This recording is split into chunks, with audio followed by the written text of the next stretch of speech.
Саламатсызбы телекөрүүчү, Ала Тоо 24 каналынын түз эфиринин кечемес программасы улантат.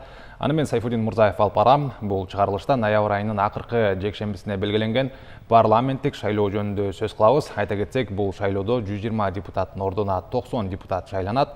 Шайлоо партиялык жана өзүн өзү көрсөтүү ыкмасы түрүндө өтөт. Даярдап койгон суроолорубузга канааттандырарлык жооп алуу үчүн студиябызга Боршайкомдун шайлоочуларды жана шайлоо процессинин башка субъекттерин маалымдоо маселелери жана үгүт жүргүзүү эрежелери боюнча жумушчу топтун мүчөсү Авланбек Жумабаев мырзаны чакырганбыз.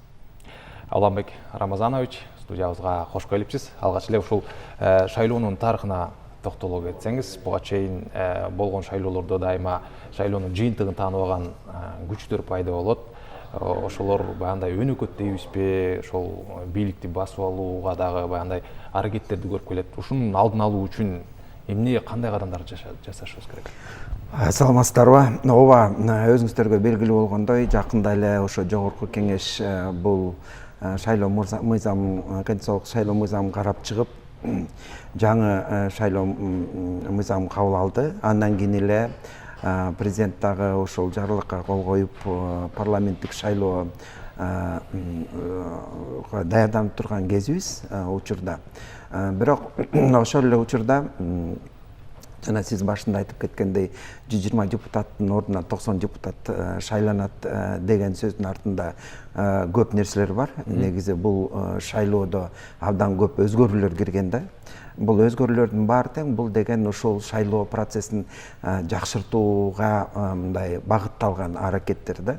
Буга чейин дагы ошо шайлоо мыйзамдары бир нече иретте өзгөрүлүп келген, жанагы аялдардын квотасы, жаштардын квотасы, башка этностордун квотасы сыяктуу ошо механизмдер мурун бул жаңылыктар кирип, бирок иштебей турган болсо, ошо механизмдер кирип, учурда жанагы жергиликтүү кеңештерде ошо аялдардын, депутат аялдардын санынын көбөйүшү да ушул себептен да. Мына ошондой эле Кыргызстан башка өлкөлөрдөй эле ошо изденүү жолунда жакшы ошо шайлоо тутумун түзүп алалык дегенчи.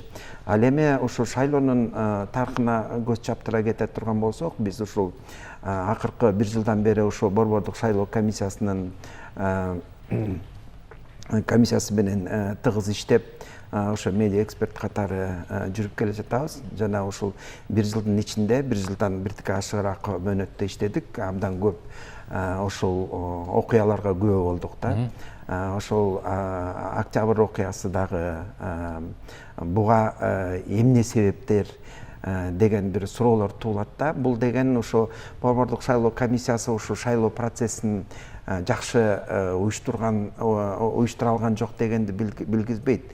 Бул тескерисинче ошо Кыргызстандагы жанагы саясий күчтөрдүн ошо парламентке баруу аракетинде ошол ар кандай жолдорду бир издөөсүндө болуп атат да. Эгер ошол илгери ошо шайлоолордо жанагындай карусель сыяктуу баягы кир технологияларды колдонуп келе турган болсо, азыркы учурда ошол эле партиялар, талапкерлер ошол мурунтан иштеп келаткан эле ошо мыйзам базасын өз кызыкчылыктарында колдонуу аракеттерин жүргүзүп келе жатат да. Мисалы, өткөн шайлоолордо жана форма 2 менен чыр чыкканын баарыбыз билебиз.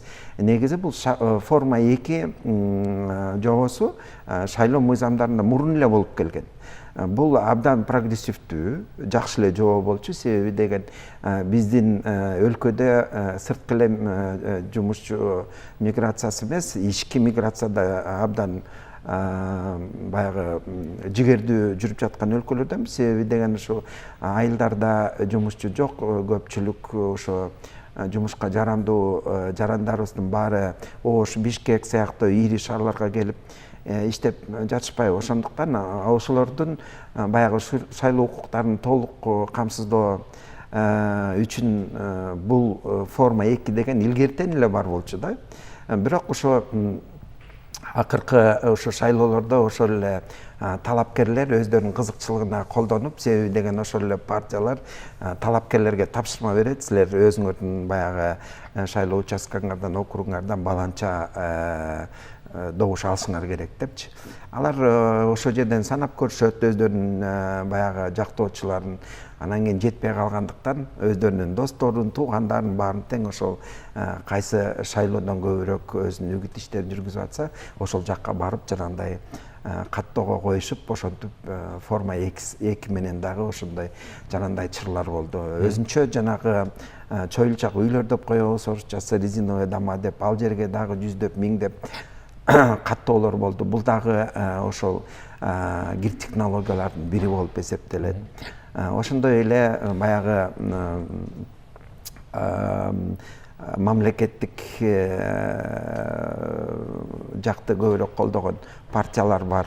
Аларды дагы колдоо иретинде ошо жанагындай мамлекеттик ресурстарды колдонгон учурлар бар. Ошол эле мугалимдерди, докторлорду, же болбосо бюджеттен кабыл баягы айлык алган кызматкерлерди, ошол эле квартальныйлар деп коебуз, домкомдор деп коебуз. Ошолордун баары тең мынакей Бишкектеги шайлоодо деле алар кандай ошо кир технологияларды колдонуп бир гана партияга жан тартып аракет кылган учурлар болду да. Анан кийин ал дагы жетишпей калганда акырында жанагынтип добуштарды сатып алуу аракеттери болуп жатат. Бул аракеттердин баары тең ошол шайлоочулар өз эрки менен баягы тандоосуна таасир этүү аракеттери болуп атат да. Ошондуктан жанагынтип анын себептери, анын натыйжалары жанагынтип баягы өлкөгө жагымсыз бир окуяларга алып келип жатат да. Ошондуктан ушул изденүүлөр, жанагынтип шайлоо системаларын өзгөртүүлөр, мунун баары тең мына ошол себептер менен түшүндүрсө болот да. Анан кийин былтыртан баштап ошо Борбордук шайлоо комиссиясынын төрайымынын демилгеси менен ошо Борбордук шайлоо комиссиясынын ичинде атайын жумушчу топтор түзүлгөн да. Бардык баягы Борбордук шайлоо комиссиясынын ичинде 12 эле баягы мүчө бар да. Алардын баары тең ошол шайлоо процессинде эмне болуп жаткандарына дайым эле баягы жетише бербейт да, баарын билгенге. Ошондуктан ыңгайлуу болуш үчүн ошо Борбордук шайлоо комиссиясынын алдында бир топ жумушчу топтор түзүлгөн. Бир 10 жумушчу топ азырда күчөтүлүп иштеп жатат. Биз дагы ошол Борбордук шайлоо комиссиясынын ичиндеги бир жумушчу топко 7 баягы алдыңкы медиа эксперттер кирген. Алардын арасында ошол Азамат Тынаев бар, Тамара Валиева деген эжекебиз бар, Аманбеков, Наргиза, ошол баарыбыз тең азыр ошол жумушчу топтун ичинде кирип иштеп жатабыз. Эгер мурунку шайлоолордо биз ошол шайлоо учурунда жана үгүт маалымат иштерин жүргүзүүдөгү тартип бузууларга эле көңүл буруп келсек, мына былтыртан баштап ошо медиа эксперттердин жардамы менен азыр жанагы медиа контенттерди дагы баягы иштеп чыгып, алар менен макулдашып, дагы бир чоң кадамга барып жатабыз да. Демек, талапкерлерге, партияларга болгон жаңы эрежелер кирди, үгүт иштери боюнча. Ооба. Ошол боюнча. Ооба. Эми жаңы үгүт иштери негизинен алар деген жанагы добуш берүү тутумдары өзгөрүлүп жатпайбы? Ошого эле баягы байланыштуу кичине өзгөрүүлөр бар, бирок негизинен баары эле мурунку боюнча эле калды. Баягы мөөнөттөр да ошол боюнча калды, эрежелер да ошол боюнча калды. Бирок жанагы мурун биз партиялык тутум менен гана баягы добуш берип келе турган болсок, азыркы учурда болсо жанагындай бир мандаттуу да кирди. Партияларга болсо да жана ачык тизме менен добуш берүү кирди. Булардын бүтү тең баягы албетте бул шайлоо жана үгүт иштерин жүргүзүүгө таасир этип жатат да. Ошондуктан кээ бир жоболор да өзгөрүлүп жатат. Ошол Борбордук шайлоо комиссиясынын өзүнүн жанагы укук ченемдик нормаларына да өзгөртүүлөр киргизилипчи. Ошондуктан азыр биз интенсивдүү түрдө ошол жумушчу топтун мүчөлөрүнүн жардамы менен, медиа эксперттердин жардамы менен, андан тышкары ошол Борбордук шайлоо комиссиясына ошол 2-3 эксперттер дагы баягы ичине кирип иштеп жатабыз да. Ошондуктан баарыбыз чогуу азыр бир жагынан жанагы жаңы мыйзамдын жоболору боюнча түшүндүрүү иштерин жүргүзүп жатабыз. Экинчи жагынан ушул 28 ноябрда боло турган парламенттеги шайлоону дагы өз нугунда жүргүзүү аракеттерин көрүп жатабыз.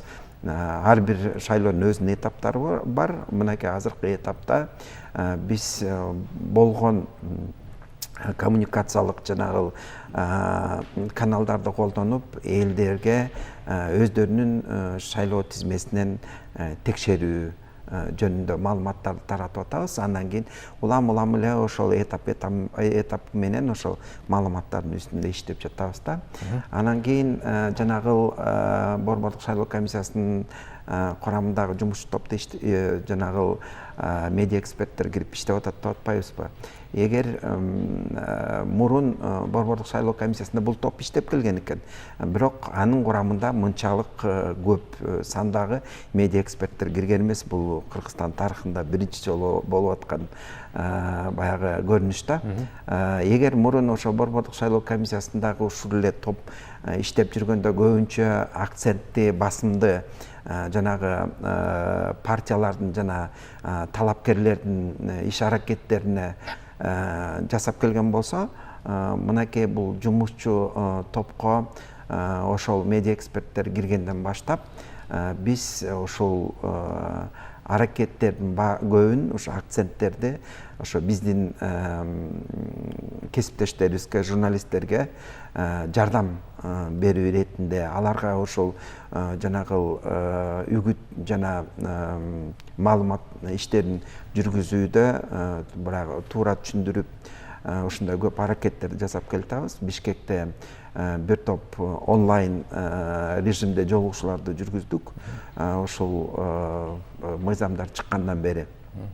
Андан тышкары офлайн режимде дагы бетме-бет жолугушуп, ушундай түшүндүрүү иштерин жүргүздүк.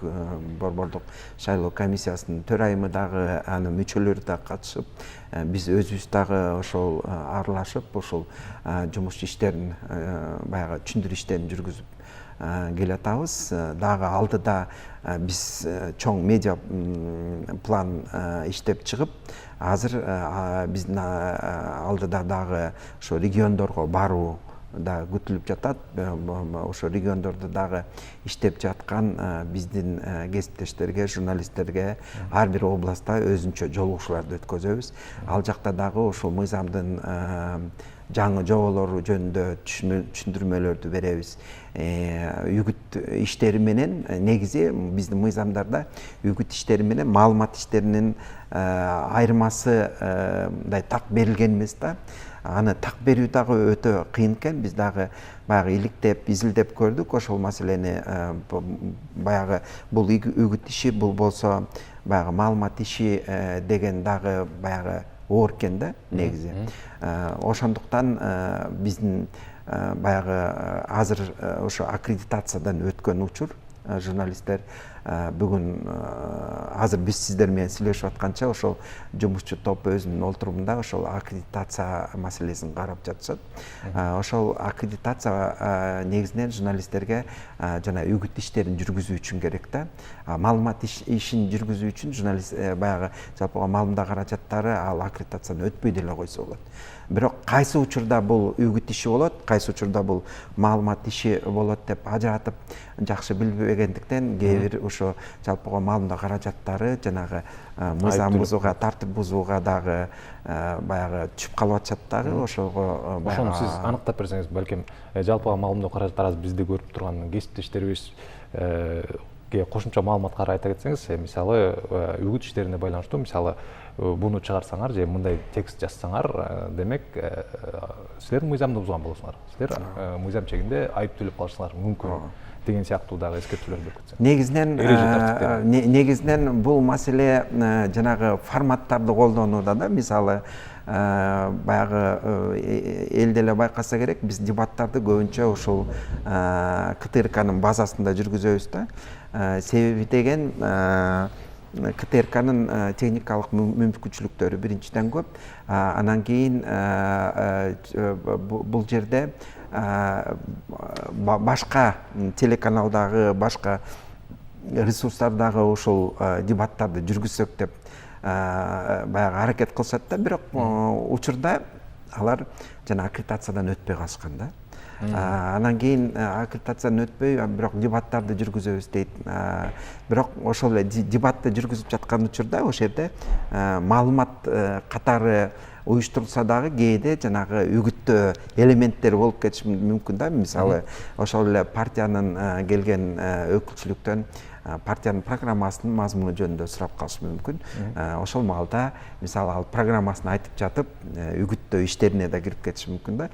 Ошондой бир оорчулуктар бар. Ошол оорчулуктарды туура түшүндүрүү үчүн биз ошо жанагынтип жалпыга маалымат каражаттарынын өкүлдөрү менен да жолугушуулар жүргүзүп келатабыз. Анан кийин мына үгүт иштерин жүргүзүүдө жалпыга маалымат каражаттары баардык ошол партияларга же талапкерлерге бирдей мамиле кылыш керек да. Мисалы, ушул дагы эле ошо шайлоо тарыхында биринчи жолу болуп атса керек, былтыр эле ошол мамлекеттик биринчи ресурс болгон ошо өлкөнүн биринчи каналы КТРКнын башкы директору дагы айыпка баягы тартылды да, чыгылды десек болот. Себеби деген баягы ушул дебат учурунда партиялар менен баарлашуу жүргүзүп жатып, анан кийин ушул КТРКнын өзүнүн экранынан тышкары ошо КТРКнын сайты бар, ошол сайтка дагы ошол жана баарлашуу түз эфир ошол сайтка да коюлат да. Бирок эмнегедир бир партияныкы коюлуп, бир партияныкы коюлбай калган да. Ошондуктан бул дагы ошол жанагы мен айтпадымбы, шайлоо процессинин жигердүү жана катышуучулары болгон партияларга жана талапкерлерге бирдей мамиле кылыш керек депчи. Бул жерде ошол принцип бузулуп калган да. Ошондуктан ошол жумушчу топ, негизи биздин жумушчу топ чынын айтканда ошол өзүбүздүн баягы кесиптештерибизге баягы жан тартып, ката кылбас үчүн, баягы сөз эркиндигинин деңгээлин түшүрбөш үчүн көп эле баягы аракеттерди кылып келебиз. Бирок тилекке каршы ушундай баягы тартип бузуулар болуп калат дагы. Кээде ошо жанагындай айып пулга тартууга мажбур болуп калабыз да. Бирок анын да өзүнүн эрежеси бар. Эгер бир нече ирет ушундай тартип бузуулар болсо, алар аккредитациядан дагы кол жууп калышы мүмкүн да. Кошумча суроо, учурда телевидениядан сырткары, баягындай маалымат агенттиктеринен сырткары дагы интернетте көп катталуучусу бар блогерлер дагы үгүт иштерине катышат, алар да тартылат. Демек алар дагы аккредитациядан өтүшү керекпи? Жок, блогерлер өтпөйт. Аккредитациядан ошо жалпыга маалымат каражаттары, интернет сайттардын баары өтүп жатат. Бирок блогерлердин дагы иштери биздин көңүлүбүздө дайым. Өткөнкү шайлоо учурунда ошол туура эмес баягы маалымат тараткан же болбосо баягы партиялардын, талапкерлердин аброюна шек келтирген постторду дагы биз карап, ошол посттордун ээлерин чакырып, биздин жумушчу топтун олтурумдарына аларга дагы ошо түшүндүрүү иштерине жүргүзүп, алар керек болсо ошол кечирим сурашып, ошол постторун кайра өчүрүп, мындан ары ошондой ката кетирбеген бир аракеттер болгон. Албетте эми шайлоо учурунда жанагы фейк фабрикалар күчөйт. Аларды ким колдонуп атканын билебиз, эмнеге колдонуп атканын билебиз баарыбыз эле. Бирок дагы деле болсо бул партиялар тарабынан, ошо талапкерлер тарабынан ошол өзүнүн максатына, ошол партияга таза жол менен баруу аракети эмес, тескерисинче ошол фейктерди колдонуп, ошолордун жардамы менен өз максатына жетүү бир аракеттер болуп жатат да. Алардын бүтүн тең массалык түрдө кароого албетте кудуретибиз жетпейт, бирок ошентсе дагы кол жеткен жерибизден аларга жазып, өзүбүзгө чакырбасак дагы аларга түшүндүрүп, момдай болот деген бир аракеттерди жасап келатабыз. Өзүңүздөр билгендей, мынау 2-3 ай болду окшойт, фейктер боюнча мыйзам кабыл алынган, бирок бул мыйзам канчалык ошо фейктердин жок болушуна таасир эте алат билбейм. Бирок ошентсе дагы биз мынау журналисттердин ичинде өз алдынча башкаруу органдары бар да, жанагы журналисттердин материалдарына даттануу комиссиясы иштейт. Ошол сыяктуу бир структура түзүп алса, мен ойлойм, социалдык түйүндөрдөгү жанагы жагымсыз аракеттерди да жокко чыгарса болот депчи. Ошондуктан блогерлер боюнча дагы өзүнчө иштерди жүргүзүп жатабыз. Баса белгилеп кетишим керек, жанагы жолугушууларда биз блогерлерди өзүнчө бөлүп койбой, жалпыга маалымдоо каражаттарынын өкүлдөрү менен кошо чакырып, аларга дагы ошо түшүндүрүү иштерин жүргүзүп жатабыз. Себеби деген, буга чейин жалпыга маалымдоо каражаттары ушул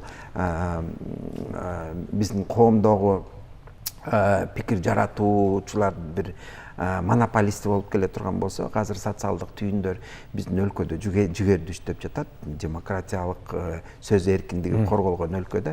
Ошондуктан биз блогерлерге дагы мындай басым жасап, алар менен да иштер жүргүзүп жатабыз. Эми ушул үгүт иштерин жүргүзүп жатканда талапкер болобу, партия болобу, алар кайсы үгүт ишин бузса айып салынат же шайлоодон четтетилиши мүмкүн? Ушул боюнча дагы конкретно айта кетсеңиз. Бул жерде баягы өз баягы тартиптер берилген, жоболор бар. Ошо жоболордун негизинде баса биз ошо партиялардын өкүлдөрү менен дагы баягы түшүндүрүү иштерин жүргүзүп келебиз. Ошондой эле мынакей алдыда ошо биздин өлкө кичинекей да, анан кийин бул медиа мейкиндигинде кимдер иштеп атканын да билебиз. Кайсы блогерлер, кайсы журналисттер ошо шайлоо учурунда көп иштеп келишет, жигердүү иштеп келишет. Алардын иштер, аларга дагы ошол өзүнчө жолугушууларды жүргүзүп, аларга дагы ошо түшүндүрүү иштерин жүргүзөбүз да. Авламбек Рамазанович студияга келип кызыктуу жана пайдалуу маек кылып бергенге сизге ыраазычылык билдирем. Мен ойлойм, көрүүчүлөргө, биздин кесиптештерге канааттандырарлык жооп болду.